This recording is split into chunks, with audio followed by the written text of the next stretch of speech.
ഏറ്റവും കൂടുതൽ പ്രയോജനം ലഭിച്ച ഒരു കാര്യം, സതീശൻ നേതൃത്വം നൽകുന്ന മന്ത്രിസഭ അധികാരമേൽക്കുമ്പോൾ ലീഗാണ് ഏറ്റവും അധികം ആദ്യം മുതൽ അവസാനം വരെ പിന്തുണച്ചു നിന്നത്.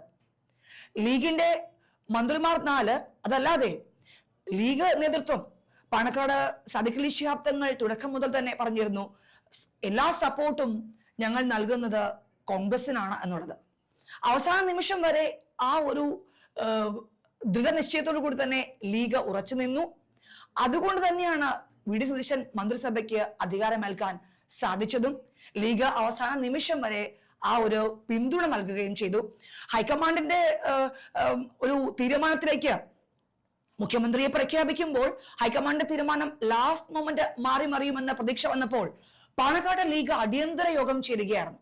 അതെല്ലാവരും കണ്ടതാണ്. പക്ഷേ അടിയന്തര യോഗം ചേർന്നതിന് ശേഷം അവർ ഒരു തീരുമാനത്തിലേക്ക് എത്താൻ വളരെ വൈകി. അവർ എന്താണ് തീരുമാനം എടുത്തത് എന്നുള്ളത് അവർ മനസ്സിൽ ഒളിപ്പിച്ചു. കാരണം മറിച്ചൊരു തീരുമാനം, വി ഡി സതീശനല്ല എന്ന് മറിച്ചൊരു തീരുമാനം എടുക്കുകയാണെങ്കിൽ പിന്നീട് എന്താണ് ലീഗിന്റെ തീരുമാനം എന്നുള്ളത് പിറ്റേ ദിവസം നമുക്ക് അറിയാം എന്നുള്ള ഒരു ചങ്കിടിപ്പ് ഹൈക്കമാൻഡിനും ഉണ്ടായി. പിന്നീട് കാര്യങ്ങളെല്ലാം മാറി മറിയുകയായിരുന്നു. സതീശനെ മുഖ്യമന്ത്രിയായി പ്രഖ്യാപിക്കുകയായിരുന്നു. ഒപ്പം നമുക്കറിയാം, എല്ലാ മുതിർന്ന നേതാക്കളും ഹൈക്കമാൻഡ് ഡൽഹിയിലേക്ക് വിളിപ്പിച്ചു. V M Sudheeran, K Muraleedharan എല്ലാവരും ഹൈക്കമാൻഡിന്റെ ഒരു ഭാഗമായി, അതായത് ഹൈക്കമാൻഡിന്റെ ചോദ്യങ്ങൾക്ക് ഉത്തരം നൽകാൻ എല്ലാവരും ഡൽഹിയിൽ പോയ കാഴ്ച, എല്ലാവരും ഒന്നടങ്കം പറഞ്ഞത് സതീശന്റെ പേര് തന്നെയാണ്. സതീശൻ വരട്ടെ, ജനഹിതം മാനിക്കണം എന്നുള്ളൊരു കാര്യമാണ്. അവസാനമായി നമുക്ക് ലഭിച്ച ഒരു വിവരം, വി എം സുധീരനാണ് ഏറ്റവും അധികം സപ്പോർട്ട് അദ്ദേഹത്തിന് നൽകിയത്. ഹൈക്കമാൻഡിനകത്ത് അടുത്ത് പറഞ്ഞത് സതീശന് ചാൻസ് കൊടുക്കണം എന്നുള്ളത് തന്നെയാണ്. ഒപ്പം കെ മുരളീധരനും ഒപ്പം നിന്നു. കോൺഗ്രസ് മുഖ്യമന്ത്രിയല്ല നമുക്ക് വേണ്ടത്, അത് കോൺഗ്രസ് മുഖ്യമന്ത്രിയല്ല, നമുക്ക് UDF മുഖ്യമന്ത്രിയാണ് വേണ്ടത് എന്നാണ് കെ മുരളീധരന്റെ നിലപാട്. ഏതായാലും മറ്റ് കാര്യങ്ങളൊന്നും പിന്നീട് ചിന്തിക്കുകയുണ്ടായില്ല ഹൈക്കമാൻഡ്. വി ഡി സതീശനെ ഐകകണ്ഠേന പ്രഖ്യാപിക്കുകയായിരുന്നു. അതുകൊണ്ട് തന്നെ ആവേശ തിരയിലാണ്ടു കേരളത്തിലെ ജനങ്ങൾ. ഇനിയും മറ്റ് മന്ത്രിമാരിലേക്ക് കടക്കുകയാണെങ്കിൽ,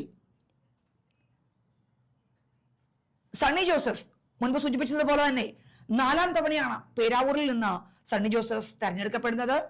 അദ്ദേഹം KPCC അധ്യക്ഷനായിരുന്നു. നിയമസഭാ പബ്ലിക് അക്കൗണ്ട്സ് കമ്മിറ്റി ചെയർമാനായും അദ്ദേഹം പ്രവർത്തിച്ചിട്ടുണ്ട്. തൊടുപുഴ വഴക്കേക്കുന്നേൽ പരേതനായ ജോസഫിന്റെയും റോസിക്കുട്ടിയുടെയും മകനാണ്. കണ്ണൂർ ഇരിട്ടിക്കടുത്തുള്ള ഉളിക്കൽ പുറവയിലേക്കാണ് അദ്ദേഹം കുടികേറിയത്. അങ്ങനെ പേരാവൂരിൽ നിന്ന് അദ്ദേഹം നിയമസഭയിലേക്ക് എത്തുമ്പോൾ വളരെയധികം ആത്മവിശ്വാസത്തിലാണ്. തൊടുപുഴയിൽ നിന്നാണ് അദ്ദേഹം പേരാവൂരിലേക്ക് ചേക്കേറിയത്. പേരാവൂർക്കാർക്ക് അഭിമാനിക്കാം. കാരണം KPCC പ്രസിഡന്റായി പിന്നീട് മന്ത്രിയായി അദ്ദേഹം സത്യപ്രതിജ്ഞ ചെയ്യാൻ പോവുകയാണ്. ഇനി നമ്മൾ സെൻട്രൽ സ്റ്റേഡിയത്തിലേക്ക് പോവുകയാണെങ്കിൽ ജനസാഗരമാണ്. സ്റ്റേജിൽ എല്ലാ മന്ത്രിമാരും നിരന്നു കഴിഞ്ഞു. ഇപ്പോ സ്റ്റേജിൽ നിന്നുള്ള സെൻട്രൽ സ്റ്റേഡിയത്തിൽ നിന്നുള്ള പുതിയ കാഴ്ച, എല്ലാ മന്ത്രിമാരും ഉണ്ട് സ്റ്റേജിൽ. അപ്പം പാണക്കാട് സാദിഖ് അലി ശിഹാബ് തങ്ങളുണ്ട്. പ്രോട്ടോകോൾ പാലിച്ചല്ല സ്റ്റേജിൽ ഇരിപ്പിടം ഒരുക്കിയിരിക്കുന്നത് എന്ന വ്യക്തമാണ്. Ramesh Chennithala, Sunny Joseph, K Muraleedharan, Bindu Krishna, AP Anilkumar, PC Vishnunath, M Liju, Roji M John, T Siddique, OJ Janeesh, KA തുളസി, PK കുഞ്ഞാലിക്കുട്ടി, PK ബഷീർ, ഒപ്പം നമ്മുടെ സ്പീക്കറായി സ്ഥാനം ഏറ്റെടുക്കാൻ ആദ്യം സ്പീക്കർ ആവാൻ താല്പര്യമില്ല എന്ന് പ്രകടിപ്പിച്ച മുൻ മന്ത്രി കൂടിയായ തിരുവഞ്ചൂർ രാധാകൃഷ്ണൻ സ്റ്റേജിലെത്തിയിട്ടുണ്ട്. സ്പീക്കർ, ഒപ്പം deputy speaker Shanimol Usman, chief whip നമ്മുടെ കേരള കോൺഗ്രസ് ജോസഫ് വിഭാഗത്തിൽ നിന്ന് അപ്പു ജോസഫ്. ആദ്യമായിട്ടാണ് അപ്പു ജോസഫ് മന്ത്രിസഭയിലേക്ക് എത്തുന്നത്. മുൻപ് സൂചിപ്പിച്ചതുപോലെ തന്നെ പുതുമുഖങ്ങളുടെ ഒരു നീണ്ട നിരയാണ്. ഒപ്പം മതമൈത്രിയുടെ സന്ദേശം കൂടി നൽകുകയാണ് ഈ ഒരു മന്ത്രിസഭ. സഭാ നേതാക്കന്മാരെല്ലാം സെൻട്രൽ സ്റ്റേഡിയത്തിൽ എത്തിക്കഴിഞ്ഞു. അവരെല്ലാം സെൻട്രൽ സ്റ്റേഡിയത്തിലെ മന്ത്രിമാരോടൊപ്പമുള്ള കസേരയാണ് പങ്കിടുന്നത്. ഗവർണറുടെ പ്രോട്ടോകോൾ മറികടന്ന് VVIP-കൾക്കും സ്റ്റേജിലാണ് ഇരിപ്പിടം ഒരുക്കിയിരിക്കുന്നത് എന്ന് വ്യക്തമാണ്. അവരെല്ലാം നിയുക്ത മന്ത്രിമാർക്കും മുഖ്യമന്ത്രിക്കും ആശംസകൾ അർപ്പിക്കുകയാണ്. ഒപ്പം മുതിർന്ന നേതാവ് PJ ജോസഫ്, മുതിർന്ന നേതാക്കളെല്ലാം സെൻട്രൽ സ്റ്റേഡിയത്തിൽ എത്തിയിട്ടുണ്ട്. നമ്മുടെ LDF സർക്കാരിൽ നിന്ന് ഇപ്പോഴത്തെ പ്രതിപക്ഷ നേതാവ് ശ്രീ പിണറായി വിജയൻ ഉൾപ്പെടെയുള്ളവർ സെൻട്രൽ സ്റ്റേഡിയത്തിൽ എത്തിക്കഴിഞ്ഞു. അദ്ദേഹം അവിടെ അക്ഷമരായി നോക്കി നിൽക്കുകയാണ്. അതാ എല്ലാവരും പരസ്പരം അങ്ങോട്ടും അന്യോന്യം പരസ്പരം ആഹ്ലാദം പങ്കുവയ്ക്കുകയാണ്. എല്ലാ സഭാ നേതാക്കന്മാരും അവിടെ എത്തിയിട്ടുണ്ട്. പ്രതിപക്ഷ നേതാവ്, ഒപ്പം മന്ത്രിമാരെല്ലാം, ബിന്ദു കൃഷ്ണ, വനിതാ മന്ത്രിമാരായ ബിന്ദു കൃഷ്ണയും തുളസിയും, സ്റ്റേജും ഒപ്പം തന്നെ സ്റ്റേഡിയവും വളരെയധികം ജനങ്ങളെ കൊണ്ട് തിങ്ങി നിറഞ്ഞിരിക്കുകയാണ്. നമുക്ക് ഇനി കടന്നു വരുന്നത് M ലിജു. മറ്റ് പുതുമുഖങ്ങളെയും കൂടി പരിചയപ്പെടുത്തേണ്ട കാര്യമുണ്ട്. ബിന്ദു കൃഷ്ണ ഉൾപ്പെടെ മുൻപ് സൂചിപ്പിച്ചതുപോലെ സതീശൻ, രമേശ് ചെന്നിത്തല, സണ്ണി ജോസഫ്, K മുരളീധരനൊക്കെ മുതിർന്ന നേതാക്കളാണ്. അവർക്ക് ഈ മന്ത്രിസഭയിൽ പ്രത്യേകിച്ചൊരു പരിചയപ്പെടുത്തലിന്റെ ആവശ്യമില്ല. കാര്യം അനുഭവ സമ്പത്തുമായാണ് ഇവർ രംഗത്തേക്ക് വരുന്നത്. ഇതിൽ പുതുമുഖങ്ങൾ M ലിജു പരാജയങ്ങളുടെ ഒരു ചട്ടുകത്തിൽ നിന്നാണ് അദ്ദേഹത്തിന് ഈ ഒരു ഉൾക്കരുത്ത് ലഭിച്ചിരിക്കുന്നത്. ഈ ജനഹിതത്തിലൊക്കെ നമ്മൾ കണ്ടത് ഒരു ഘട്ടം അദ്ദേഹം കരഞ്ഞ് പ്രവർത്തകരോട് പറയുകയുണ്ടായി തോൽവി അദ്ദേഹം സമ്മതിക്കുന്നു എന്നും. പിന്നീട് അദ്ദേഹം ജയിച്ചപ്പോൾ കിട്ടിയ ഒരു ആഹ്ലാദം, ഇപ്പോൾ അദ്ദേഹം മന്ത്രിയായി വരുമ്പോൾ ആദ്യമായി ഒരു അധികാര കസേരയിൽ എത്തുമ്പോഴുള്ള ആഹ്ലാദവും അദ്ദേഹം ഈ ഒരു നമുക്കറിയാം സ്റ്റേജിൽ വളരെയധികം സന്തോഷവാനായി M ലിജുവിനെ കാണുകയാണ്. തെരഞ്ഞെടുപ്പ് പരാജയങ്ങളുടെ തുടർക്കഥകളിൽ നിന്ന് കായംകുളത്ത് ഉജ്ജ്വല വിജയമാണ് M ലിജു നേടിയത്. KPCC വൈസ് പ്രസിഡന്റും മികച്ചൊരു വാഗ്മി കൂടിയാണ് M Liju. KSU, youth Congress എന്നിവയുടെ നേതൃപദവിയിൽ അദ്ദേഹം ഇരുന്നു. KPCC സംഘടനാ ചുമതലയുള്ള ജനറൽ സെക്രട്ടറി ആയിരുന്നു. 2024 ലോക്സഭാ തെരഞ്ഞെടുപ്പ് പ്രചരണത്തിൽ വാർ റൂം ചെയർമാനായി അദ്ദേഹം ഉണ്ടായിരുന്നു. നിയമബിരുദധാരിയാണ്. തിരുവനന്തപുരം ലോ കോളേജിൽ മാഗസിൻ എഡിറ്റർ ആയിരുന്നു. ഇത്രയും ഒരു എന്താ പറയാ ഒരു കരുത്തോടെയാണ് ശരിക്കും ലിജു നിയമസഭയിലേക്ക്, നമ്മുടെ അധികാരത്തിലേക്ക് എത്തുന്നത്. അടുത്തതായി OJ ജനീഷ്. കൊടുങ്ങല്ലൂർക്കാർക്ക് അഭിമാനിക്കാം. കൊടുങ്ങല്ലൂരിൽ നിന്നാണ് OJ ജനീഷ് നിയമസഭയിലേക്ക്, അധികാരത്തിലേക്ക് എത്തുന്നത്.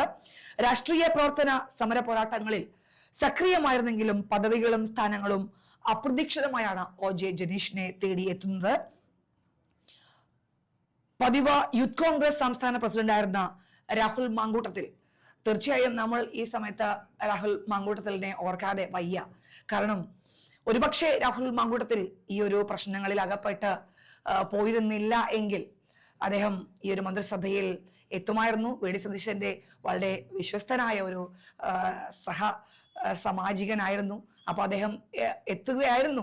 അതിന് പകരമാണ് രാഹുൽ മാങ്കുടത്തിലിനെ പകരമായിട്ടാണ് ഇപ്പോ OJ ജനീഷിന് ആ ഒരു സ്ഥാനം നൽകിയിരിക്കുന്നത്. ആദ്യമായി മന്ത്രിസഭയിൽ എത്തുന്നതിന്റെ ഒരു ആവേശത്തിലാണ് കൊടുങ്ങല്ലൂർക്കാരനായ OJ ജനീഷ്. ഒപ്പം ഈഴവ പ്രാതിനിധ്യവും തൃശ്ശൂരിന്റെ പങ്കാളിത്തവും ഉറപ്പിക്കാനുള്ള ആലോചനകൾ മന്ത്രിസ്ഥാനത്തേക്ക് ജനീഷിന് അനുകൂലമായി.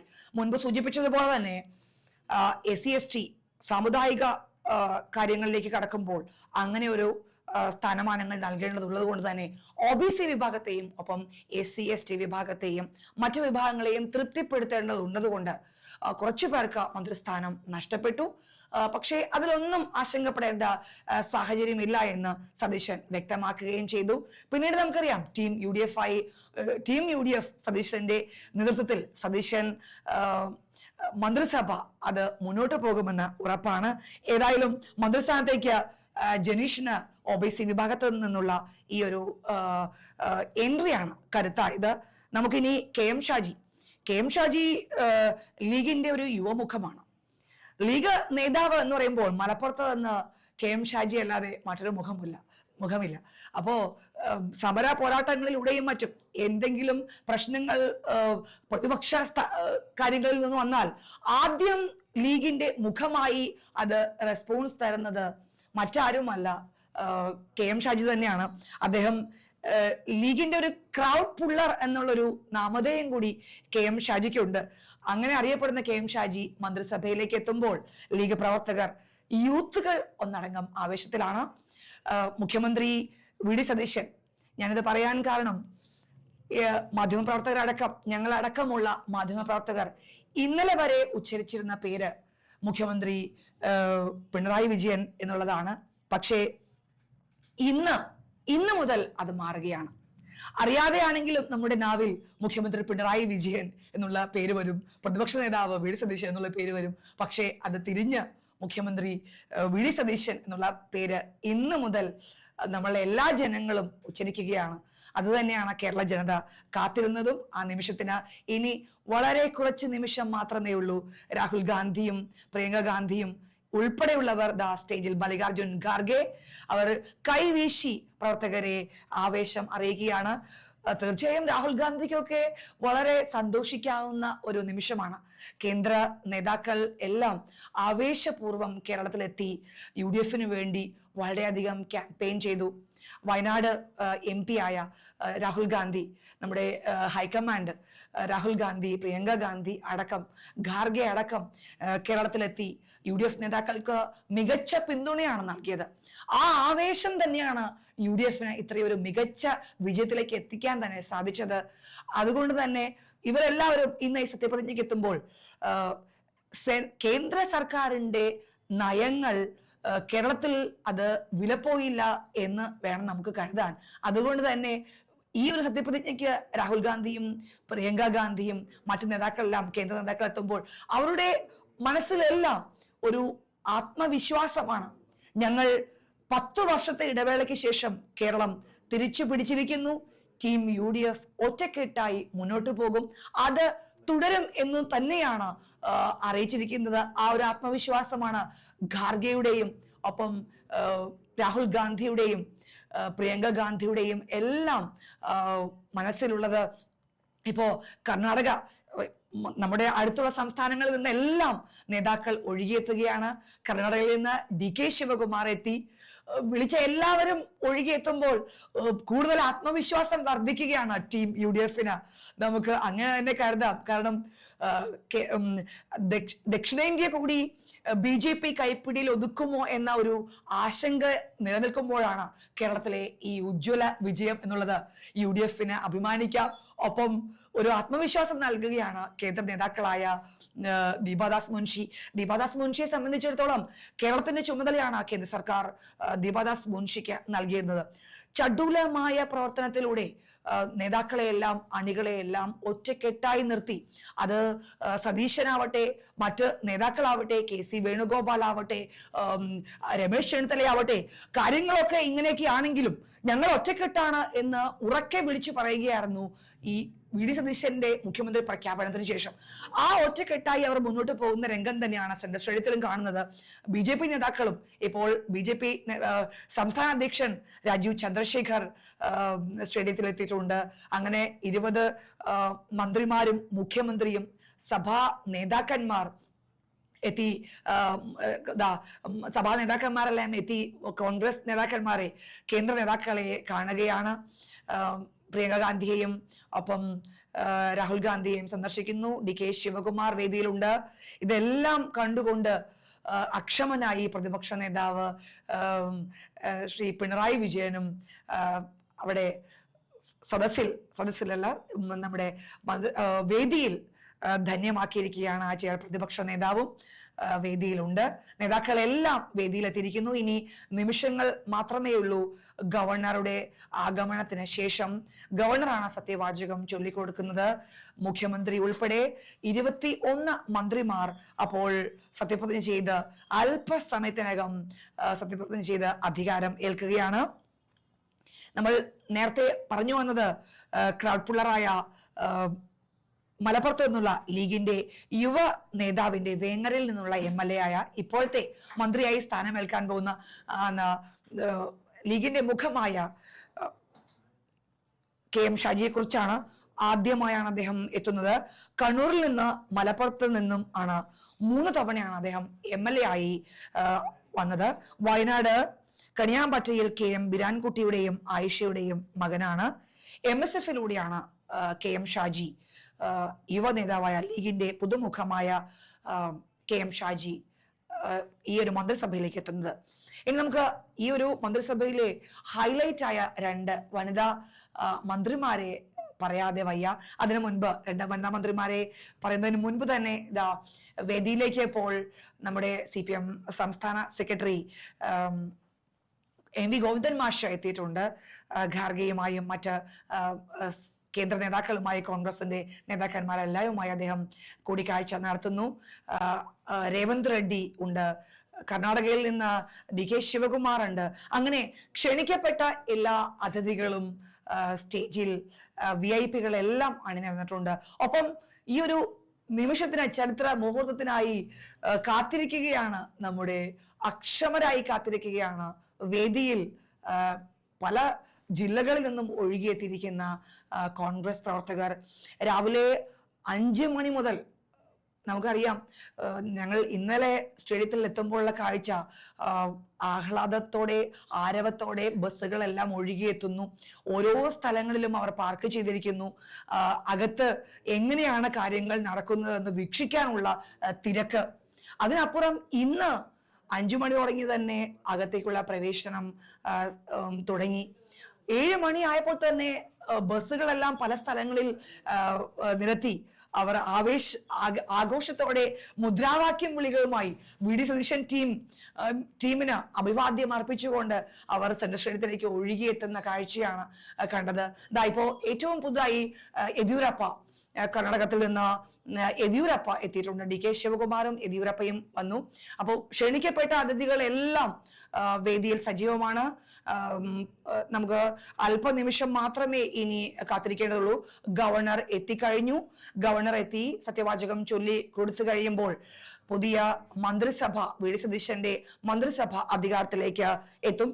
നമ്മൾ മുൻപ് സൂചിപ്പിച്ച് നിർത്തിയതുപോലെ വനിതാ മന്ത്രിയായി കാത്തിരിക്കുന്നത് ബിന്ദു കൃഷ്ണയെയും ഒപ്പം തുളസിയെയുമാണ്. കേരളത്തിലെ ആദ്യ വനിതാ DCC പ്രസിഡന്റായ ബിന്ദു കൃഷ്ണ ആദ്യമായി തന്നെയാണ് മന്ത്രിസഭയിലേക്ക് എത്തുന്നത് എന്ന പ്രത്യേകത കൂടിയുണ്ട്. MLA ആയ ആദ്യ അവസരത്തിൽ തന്നെ മന്ത്രിയാവുകയാണ്.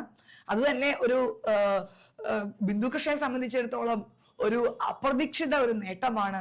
കാരണം വനിതകൾക്ക്, UDF-ലെ വനിതകൾക്ക് അഭിമാനിക്കാം. മറ്റ് വനിതകൾക്ക് സ്ഥാനമാനങ്ങൾ ഇല്ല എന്നുള്ള അതൃപ്തി കഴിഞ്ഞ ദിവസങ്ങളിലൊക്കെ മറന്നേക്ക് പുറത്തു വന്നെങ്കിലും ഏതായാലും വനിതാ മന്ത്രിമാർ 2 പേർക്ക് മന്ത്രിസ്ഥാനം നൽകിയതിലൂടെ കോൺഗ്രസ് അതൊരു മാനേജ് ചെയ്തു എന്ന് തന്നെ വേണം കരുതാൻ. ഒപ്പം ആദ്യ അവസരത്തിൽ തന്നെ മന്ത്രിയാവുന്ന ബിന്ദു കൃഷ്ണ കൊല്ലം ചാത്തന്നൂർ കുമ്മല്ലൂർ സ്വദേശിയാണ്. KSUയിലൂടെയാണ് പൊതുപ്രവർത്തനത്തിൽ എത്തിച്ചേർന്നിരിക്കുന്ന. തിരുവനന്തപുരം ലോ അക്കാദമിയിൽ നിന്ന് നിയമ ബിരുദവും ഗവൺമെന്റ് ലോ കോളേജിൽ നിന്ന് ബിരുദാനന്തര ബിരുദവും നേടിയാണ് അഡ്വക്കേറ്റ് ബിന്ദു കൃഷ്ണ നിയമസഭയിലേക്ക് എത്തുന്നത്. 2007 കൊല്ലം കോടതിയിൽ അഭിഭാഷകയായി, 2004 യൂത്ത് കോൺഗ്രസ് സംസ്ഥാന ജനറൽ സെക്രട്ടറിയായി, 2007 മഹിളാ കോൺഗ്രസ് സംസ്ഥാന ജനറൽ സെക്രട്ടറി ആയിരുന്നു. 2011 ചാത്തന്നൂരിൽ നിന്ന് നിയമസഭയിലേക്ക് മത്സരിച്ചെങ്കിലും വിജയിക്കാൻ സാധിച്ചില്ല. 2014 ആറ്റിങ്ങലിൽ നിന്ന് ലോക്സഭയിലേക്ക് മത്സരിച്ചെങ്കിലും വിജയിക്കാനില്ല. മുൻപ് ഞാൻ സൂചിപ്പിച്ചതുപോലെ തന്നെ ആദ്യമായാണ് ബിന്ദു കൃഷ്ണ MLA ആവുന്നത്. അതോടൊപ്പം തന്നെ ആദ്യമായി തന്നെ അവർക്ക് അവസരം ലഭിക്കുകയാണ് ഒരു മന്ത്രിയായി തന്നെ. അതൊരു ചരിതാർത്ഥ്യം തന്നെയാണ് ബിന്ദു കൃഷ്ണയെ സംബന്ധിച്ചിടത്തോളം. 2016 DCC അധ്യക്ഷയായിരുന്നു. നിലവിൽ KPCC രാഷ്ട്രീയ കാര്യസമിതിയുടെ അധ്യക്ഷയാണ് ബിന്ദു കൃഷ്ണ. അപ്പം നമുക്കിനി പിറവം MLA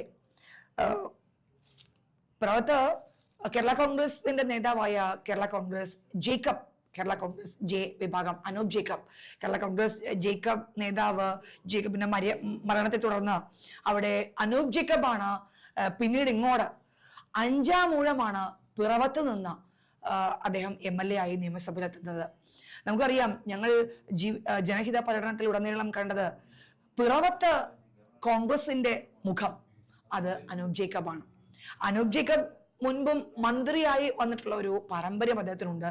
അതുകൊണ്ട് അദ്ദേഹം പുതുമുഖമല്ല. എങ്കിലും നിയമസഭയിൽ അദ്ദേഹത്തെ ഉൾപ്പെടുത്തിയിട്ടുണ്ട്. ഇത്തവണ അനൂപ് ജേക്കബിനും ഒപ്പം മണി സി കാപ്പനും, പാലായിൽ നിന്ന് മണി സി കാപ്പനും കേരള കോൺഗ്രസ് ആ ഒരു ഭാഗം പകുത്ത് നൽകണം എന്നുള്ള ഒരു 2.5 വർഷം ടേം ഭരണം എന്നുള്ള ഒരു കാര്യമുണ്ട്. അതിൽ ഇപ്പോൾ അനൂപ് ജേക്കബ് വഴങ്ങിയിട്ടില്ല എന്നാണ് അറിയുന്നത്.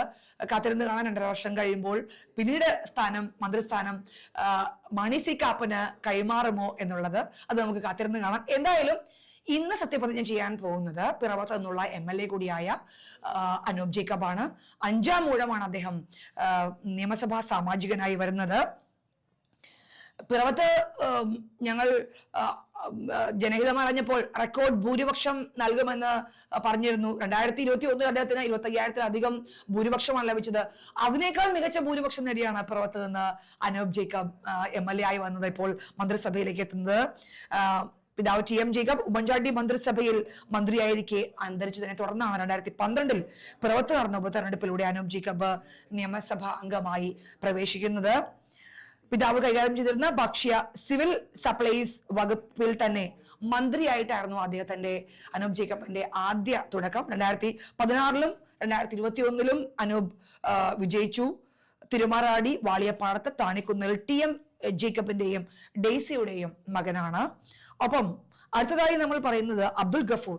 അദ്ദേഹവും വി അബ്ദുൽ ഗഫൂർ കളമശ്ശേരിയിൽ വളരെ അപ്രതീക്ഷിത വിജയമാണ് VA ഗഫൂറിന് ലഭിച്ചത്. അവിടെ മുൻ വ്യവസായ മന്ത്രി കൂടിയായ P രാജീവിനെ പരാജയപ്പെടുത്തിയാണ് ചരിത്ര വിജയം നേടി അബ്ദുൽ ഗഫൂർ എത്തുന്നത്. ആദ്യ MLA മുൻപ് സൂചിപ്പിച്ചതുപോലെ തന്നെ പുതുമുഖ അംഗമായി രംഗത്തേക്ക് വരുമ്പോൾ തന്നെ മന്ത്രിയായി തന്നെയാണ് അബ്ദുൽ ഗഫൂർ കളമശ്ശേരിക്കാരുടെ ഹൃദയത്തിലേക്ക് എത്തുന്നത്. തീർച്ചയായും അബ്ദുൽ ഗഫൂറിനെ സംബന്ധിച്ച്, എറണാകുളത്തെ സംബന്ധിച്ച് ഇതൊരു ചരിത്ര നിമിഷമാണ്. കാരണം എറണാകുളത്ത് നിന്ന് മുഖ്യമന്ത്രി ഉൾപ്പെടെ 4 മന്ത്രിമാരാണ് കൊച്ചിക്ക് ഉള്ളത്. അത് മലപ്പുറത്തും ഒപ്പം തന്നെ കൊച്ചിയിലുമാണ് ഈ 4 മന്ത്രിസ്ഥാനം അലങ്കരിച്ചിരിക്കുന്നത്. അതുകൊണ്ട് തന്നെ ഇനിയുള്ള ദിവസങ്ങളിലൊക്കെ കൊച്ചിയെയും മലപ്പുറത്തെയും മാത്രം പരിഗണിച്ചു എന്നുള്ള കാര്യങ്ങളിലേക്കൊക്കെ വരും എന്നുള്ളത് ഉറപ്പാണ്. ഏതായാലും സെനറ്റ് സ്റ്റേഡിയത്തിലേക്ക് നമ്മൾ ഒന്നുകൂടി പോവുകയാണ്. സെനറ്റ് സ്റ്റേഡിയത്തിൽ നിമിഷങ്ങൾ മാത്രമേ ഉള്ളൂ. ഗവർണർ വിശ്വനാഥ രാജേന്ദ്ര ആർലേക്കർ എത്തി. സത്യപ്രതിജ്ഞ തുടങ്ങാനുള്ള ആരംഭമാണ്. രാഹുലും പ്രിയങ്കയും അടക്കമുള്ള നേതാക്കൾ വേദി പങ്കെടുക്കുകയാണ്. മുൻപ് സൂചിപ്പിച്ചതുപോലെ ഗവർണർ പ്രോട്ടോകോൾ നേരത്തെ പുറത്തിറക്കിയിരുന്നു. പക്ഷെ അതിൽ നിന്നൊക്കെ വിപരീതമായി എല്ലാ നേതാക്കളും, ക്ഷണിക്കപ്പെട്ട എല്ലാ അതിഥികളും വേദിയിൽ സജീവമാണ്. അവരെല്ലാവരും സത്യപ്രതിജ്ഞ ചെയ്യാനുള്ള ആ ഒരു ധന്യ മുഹൂർത്തത്തിനായി കാത്തിരിക്കുകയാണ്. എല്ലാവരും എഴുന്നേറ്റ് നിന്ന് വേദിയിൽ KC അടക്കമുള്ളവർ എഴുന്നേറ്റ് നിന്ന് നിമിഷങ്ങൾ മാത്രമേ ഉള്ളൂ സത്യപ്രതിജ്ഞ ചടങ്ങിന്. 20 മന്ത്രിമാർ, സതീശൻ മുഖ്യമന്ത്രി ഉൾപ്പെടെ 20 മന്ത്രിമാർ സത്യപ്രതിജ്ഞ ചടങ്ങിനായി കാത്തിരിക്കുകയാണ്. ദേശീയ ഗാനാലാപനത്തോടുകൂടി തന്നെ തുടങ്ങുകയാണ്. വന്ദേ മാതരം ആലപിച്ച് നേതാക്കൾ തുടങ്ങുകയാണ്. ഗവർണർ ഉൾപ്പെടെ എല്ലാ നേതാക്കളും വേദി പങ്കെടുക്കുകയാണ്. ക്ഷണിക്കപ്പെട്ട അതിഥികൾ, സഭാ നേതാക്കന്മാർ, മറ്റ് സംസ്ഥാനങ്ങളിലെ മുഖ്യമന്ത്രിമാർ, ഒപ്പം കർണാടകയിൽ നിന്ന് DK ശിവകുമാർ, യെദ്യൂരപ്പ, കേന്ദ്ര നേതാക്കളായ ഹൈക്കമാൻഡ് നേതാക്കളായ കേരളത്തിന്റെ UDF-ന്റെ മുഖമായ കേന്ദ്രത്തിലെ രാഹുൽ ഗാന്ധി, പ്രിയങ്ക ഗാന്ധി, AICC അധ്യക്ഷൻ മല്ലികാർജുൻ ഖാർഗെ അടക്കം വേദി പങ്കെടുക്കുകയാണ്. എല്ലാവരും ഇനി അല്പസമയം മാത്രമേ ഉള്ളൂ ഒരു മന്ത്രിസഭ അധികാരം ഏൽക്കാൻ. എല്ലാവരും വേദിയടക്കം ഈ ഒരു ചരിത്ര നിമിഷത്തിന് കാതോർക്കുകയാണ്. വേദിയിലെ ജനസാഗരം അനന്തപുരി ജനസാഗരമായി കഴിഞ്ഞു. അനന്തപുരിയിലെ ജനസാഗരങ്ങളെ സാക്ഷിയാക്കി 20 മന്ത്രിമാർ ഉൾപ്പെട്ട VD സതീശൻ മന്ത്രിസഭ നിമിഷങ്ങൾ മാത്രമേ ഉള്ളൂ അധികാരത്തിൽ എത്താൻ. ജനങ്ങൾ കാത്തിരുന്നത്. കേരളത്തിലെ ജനങ്ങൾ ഈ ഒരു ചരിത്ര നിമിഷത്തിനായാണ് കേരളത്തിലെ ജനങ്ങൾ കാത്തിരുന്നത്. എല്ലാവരും ഈ ഒരു നിമിഷത്തിലേക്ക് കടക്കുകയാണ്. ഇനി 21 മന്ത്രിമാർ, മന്ത്രിസഭയിലെ മുഖ്യമന്ത്രി ഉൾപ്പെടെയുള്ള 21 മന്ത്രിമാർ അധികാരമേൽക്കുകയാണ്. ഇന്ന് മുതൽ വി.ഡി. സതീശൻ മുഖ്യമന്ത്രിയും മറ്റ് മന്ത്രിമാർ വകുപ്പുകൾ തിരിച്ച് മറ്റ് മന്ത്രിമാരും അധികാരമേൽക്കുമ്പോൾ വളരെയധികം ആത്മവിശ്വാസത്തിലാണ് UDF ടീം UDF. കാരണം പറഞ്ഞ വാഗ്ദാനങ്ങളെല്ലാം പാലിച്ച് മുന്നോട്ട് പോകും എന്നുള്ള ഒരു ആത്മവിശ്വാസത്തിൽ തന്നെയാണ് UDF ക്യാമ്പ്. അതിനായി ചടുലമായ പ്രവർത്തനത്തിലൂടെ UDF മുന്നോട്ട് പോകുമെന്ന് വി.ഡി. സതീശൻ ദൃഢപ്രതിജ്ഞയെടുത്തു. ഇന്നലെ തന്നെ അദ്ദേഹം നടത്തിയ വാർത്താ സമ്മേളനത്തിലും അദ്ദേഹം പറഞ്ഞത് ടീം UDF ആയി മുന്നോട്ട് പോകും എന്നുള്ളത് തന്നെയാണ്.